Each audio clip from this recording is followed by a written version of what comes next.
Je vous propose dans cette vidéo qu'on traite l'activité 2C sur la compréhension des liens entre ADN, ARN messager et protéines grâce à un logiciel qui est gratuit et qui est téléchargeable, utilisable sur Windows, qui s'appelle ADN ARN.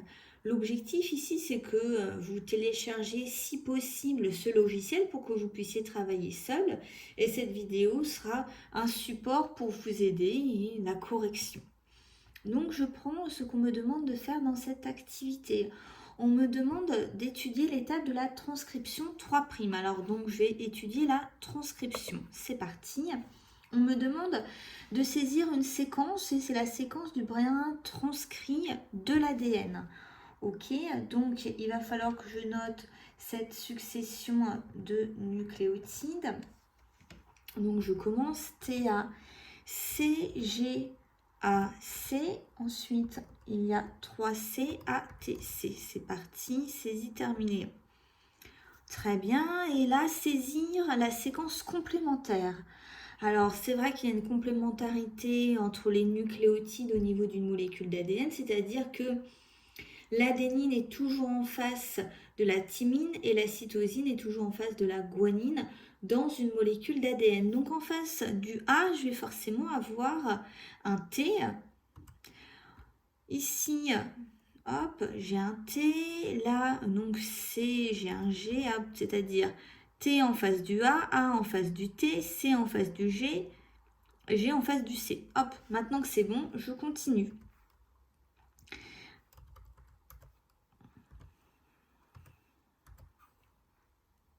Saisie terminée. Parfait, apparemment je ne me suis pas trompée, ça tombe bien.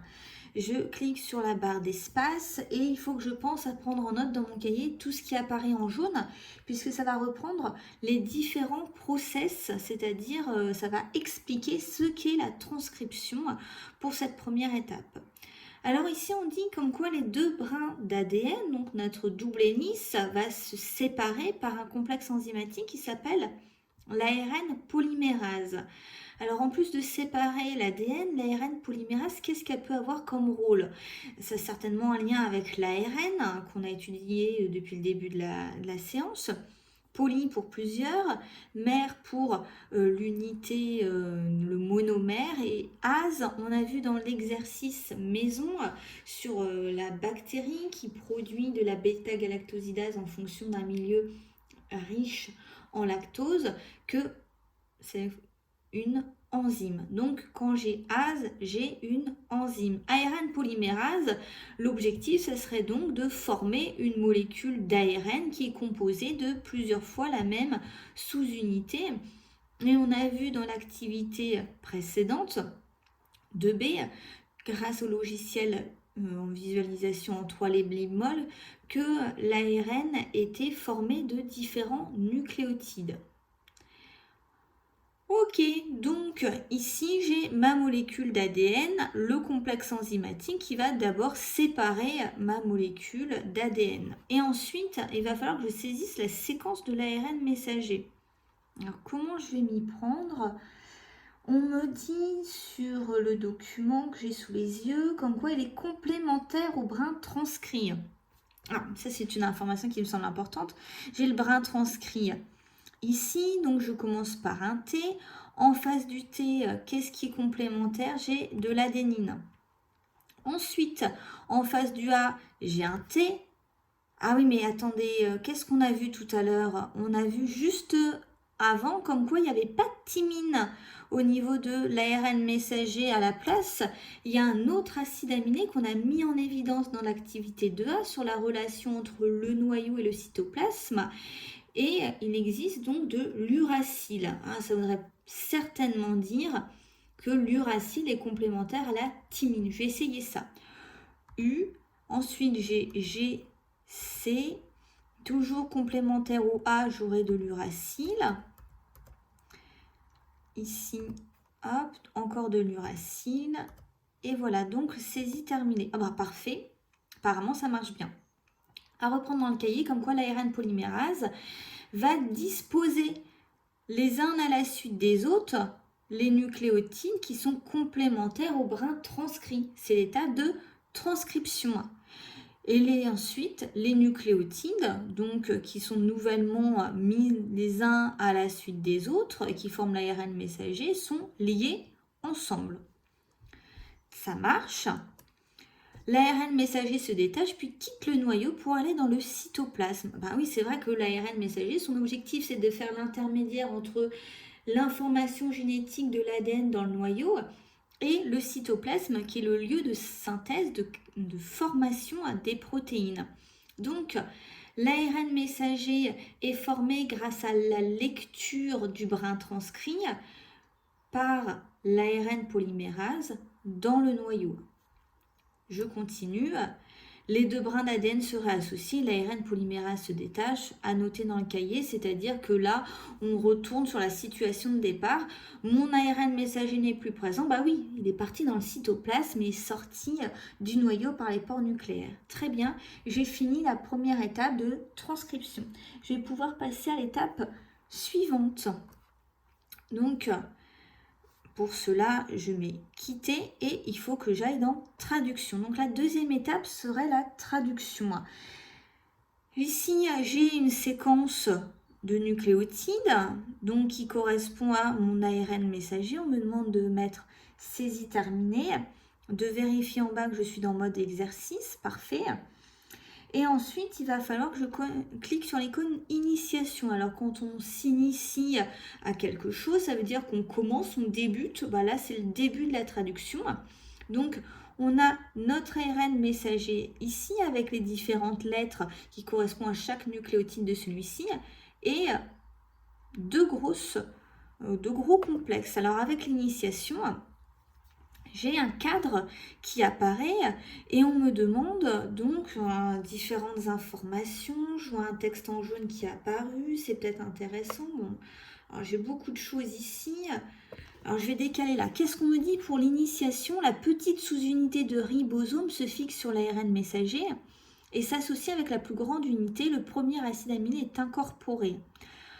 Donc par rapport à ce que j'ai, en fait, la petite sous-unité du ribosome, ça serait ça. La grosse sous-unité du ribosome, ça serait ça. Le ribosome, apparemment, c'est ce qui ferait le lien entre l'ARN messager et les acides aminés. Donc ça veut dire qu'on va lier des acides aminés en fonction des nucléotides. Alors, on me demande d'ouvrir le code génétique.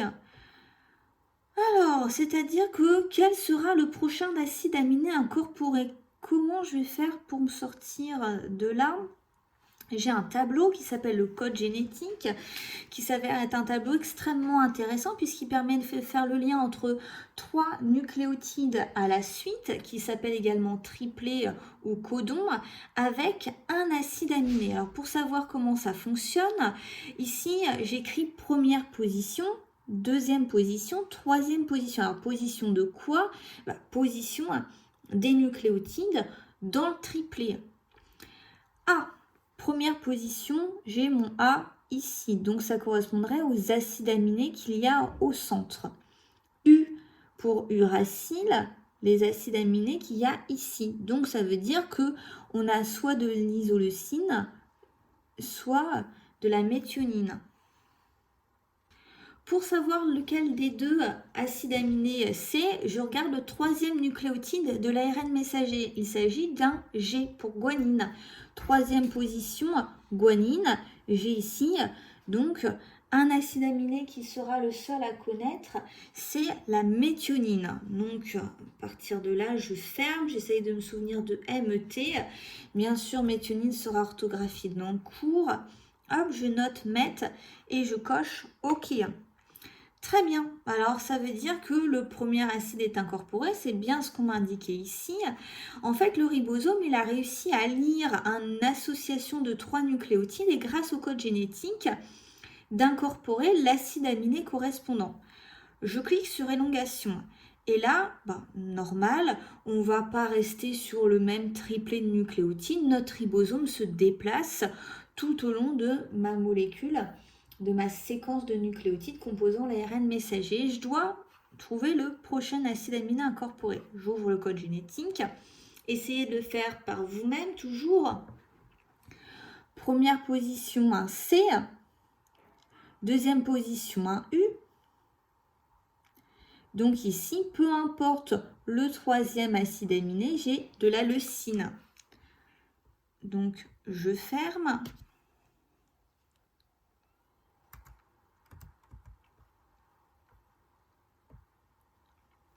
Je continue l'élongation. Une fois qu'on a compris le système, c'est super simple. G, ici, gly pour glycine. Hop. Je continue. UAG, très bien, même principe. UAG, stop. Alors, ça veut dire quoi ça? Il y a un acide aminé qui s'appelle stop. C'est bizarre, ça, cette affaire. Et puis, donc, il y aurait 3 acides aminés qui s'appelleraient stop. Ah, on me parle de codon stop. Alors, attendez, codon, ça veut dire qu'on est toujours au sein de l'ARN messager.